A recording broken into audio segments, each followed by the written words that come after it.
బేసిక్గా తనేంటంటే వచ్చే లెగసీని ఆస్వాదిస్తున్నాడు, తరతరాలుగా వచ్చినటువంటి లెగసీని ఆస్వాదిస్తున్నాడు. కానీ తన ద్వారా పార్టీని బలోపేతం చేయట్లేదు. ఇప్పుడు వైవి సుబ్బారెడ్డి సొంత మేనమామను పక్కన పెట్టి ఇంకో బంధువు అయినటువంటి బాలినేనికి ఇచ్చాడు.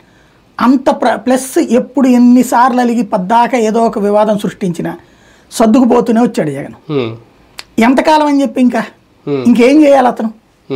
ఇతను చేసినంత రచ్చ ఎలక్షన్స్ ముందు బయట పార్టీ వాళ్ళు కూడా చేయలేదు, ప్రతిపక్షం వాళ్ళు చేయలే అంత దారుణంగా. ఆ జిల్లా నుంచి అధికార పక్షంలో ఉండి ఈయన చేశాడు. ఒక రకంగా పార్టీ పతనంలో కీలకమైనటువంటి వ్యక్తి అయ్యాడు.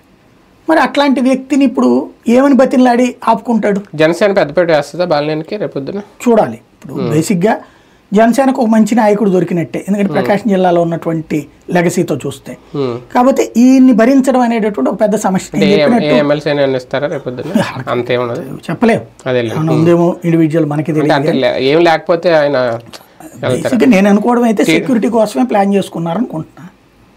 ఇంకోటి మిత్రులతో కలవచ్చాక ఇప్పుడు ఇదే జిల్లాలో ఉన్నటువంటి వాళ్ళందరూ తనకున్నది అక్కడ మిత్రులు తెలుగుదేశం వాళ్ళే కాబట్టి. ఇప్పుడు ఫర్ ఎగ్జాంపుల్ ఇదే బాలినేని చీరాలది నాశనం ఆయనే చేశాడు, పరుచూరు ఆయనే నాశనం చేశాడు, లేకపోతే కనుక సురేష్ది ఆయనే దెబ్బతీశాడు.